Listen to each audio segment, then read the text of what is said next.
বৃশ্চিক রাশি। বৃশ্চিক রাশি মানে ডিপ, গর্ত বা ডোবা। আমি আপনাদেরকে সবসময় বলি না, কালপুরুষের অষ্টম ঘর মানে ডোবা। বৃশ্চিককে কিন্তু ডোবা হিসেবে তুলনা করা হয়। মানে বৃশ্চিক রাশির ঘরটা হলো জলতত্ত্বের ঘর। তা বৃশ্চিক রাশিদের নেচার হচ্ছে বা এদের ব্যবহারিক বৈশিষ্ট্য হচ্ছে, এদের মধ্যে প্রচন্ড ট্যালেন্ট থাকে। বৃশ্চিক রাশির মানুষরা জেনারেলি খুব শিক্ষিত হয়, এরা প্রচুর পড়াশোনা করতে ভালোবাসে, এদের এই কোয়ালিটিটা কিন্তু এদের মধ্যে থাকে। বাট এদের মধ্যে একটা হিডেন এনার্জি কাজ করে। এরা যদি পজিটিভ হয় তাহলে এরা খুব মাইনিং এর কাজ খুব ভালো করতে পারে, মাইনিং সেক্টরে এদের খুব ভালো কাজ হয়। এরা যে কোনো তন্ত্র সাধনা, অ্যাস্ট্রোলজি এই জাতীয় কাজ খুব ভালো করতে পারে। এরা যদি আপনার ভালো বন্ধু হয় তাহলে আপনার জন্য জান লড়িয়ে দেবে।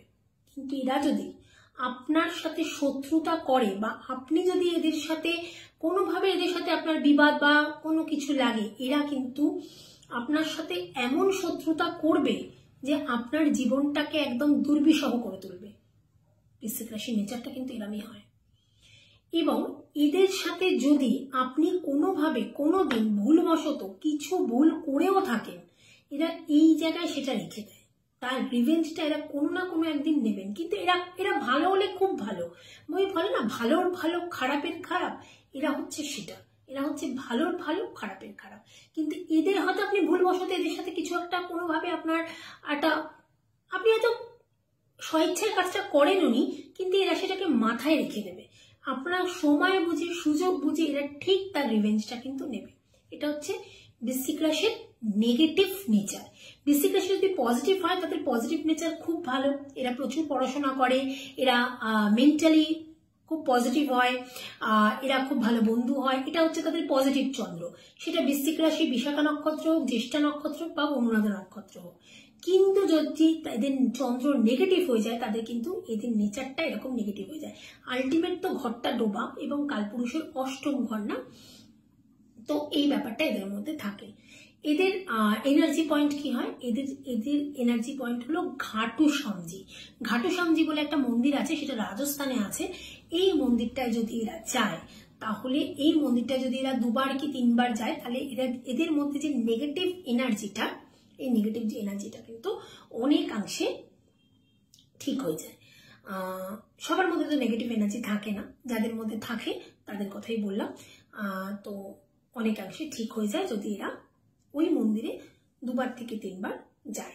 এছাড়া বৃশ্চিক রাশির কেরিয়ার বা বৃশ্চিক রাশির বিবাহিত জীবন সবটা নিয়ে বিস্তারিত আলোচনা হবে কোনো একটা পরবর্তী ক্ষেত্রে লাইভে। এটা জাস্ট একটা ট্রেলার দিলাম যে রাশির ব্যবহারিক এবং চারিত্রিক বৈশিষ্ট্য কিরাম এবং তাদের এনার্জি পয়েন্টটা কি।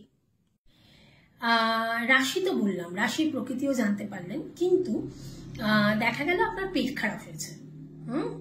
তার মানে এই রাশির যে পয়েন্ট আমি বলে দিলাম যে এনার্জি পয়েন্ট এখানে, আপনি এখানে গিয়ে পুজো দিলে বা বারে বারে যদি আপনি এনার্জি পয়েন্টে যান তাহলে গিয়ে আপনি অনেকটা ভালো থাকতে পারবেন।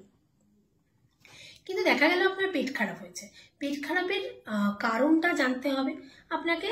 পেট খারাপের কোনো ওষুধ দেওয়া হলো বা আপনার জ্বর হয়েছে, আপনাকে জ্বরের কোনো ওষুধ দেওয়া গেল, কিন্তু জ্বরটা আপনার বারে বারে আসছে। কোনোভাবেই জ্বরের কোনো ওষুধ খেয়ে বা পেট খারাপের কোনো ওষুধ খেয়ে আপনার সেটা কমছে না, আবার সেটা ফিরে আসছে। তাহলে সেক্ষেত্রে কিন্তু আপনার হরোস্কোপ দেখার প্রয়োজন আছে যে আপনার জ্বরটা বা পেট খারাপটা কেন, কিসের জন্য হচ্ছে। তখন অটোমেটিক্যালি ব্লাড টেস্টটা করা দরকার। তো সেক্ষেত্রে কিন্তু নিজস্ব হরোস্কোপ বা নিজস্ব বাস্তুটা বা নিউমোলজিক্যালি আপনার ডেট অফ বার্থের একটা ক্যালকুলেশন কিন্তু লাগে। কিন্তু ইনিশিয়ালি এই রাশির ক্ষেত্রে কিন্তু এরকম তার ব্যবহার এবং এরকম তার মানসিক জায়গাটা হয় এবং এটাই তার এনার্জি পয়েন্ট হয়। এই জায়গায় যদি সে বারে বারে যায় বা বারে বারে গিয়ে সে পুজো দেয় তাহলে অটোমেটিক্যালি তার চন্দ্র অনেকটা ব্যালেন্স হয়। এবং চন্দ্রই কিন্তু আমাদের হরোস্কোপে গ্রহ নক্ষত্ররা যেখানে যা পজিশনেই থাকুক না কেন, আমাদের রাশি কিন্তু অনেকটা আমাদের জীবনটাকে কন্ট্রোল করে, অনেকটা মোটামুটি 70% কন্ট্রোল করে চন্দ্র। কেন? আমরা মন থেকে সবকিছু ভাবি এবং আমাদের মনে এলেই সেটাই আমাদের ব্রেনে যায়, তাই না? তো আমরা আগে মনে চিন্তা করি, তারপর ব্রেনে সেটাকে পাঠাই, তারপরে সেই কাজটা আমরা করি। ঠিক আছে, এবার বলবেন অনেকে হয়তো ব্রেন থেকে করে, কিন্তু না, এটা সবাই মন থেকেই ভাবি। আমরা মন থেকে ভাবি আমি ওটা খাবো, তবেই আমি ওটা খাই। আমি ব্রেন থেকে ভাবি না আমি ওটা খাবো, আমার মন থেকে তারপর ওটা ব্রেনে যায়। তো রাশির ব্যালেন্স কিন্তু করতে হবে। যখন দেখলেন করেও হলো না, তখন আপনাকে কোনো অ্যাস্ট্রোলজারের কাছে অবশ্যই যেতে হবে।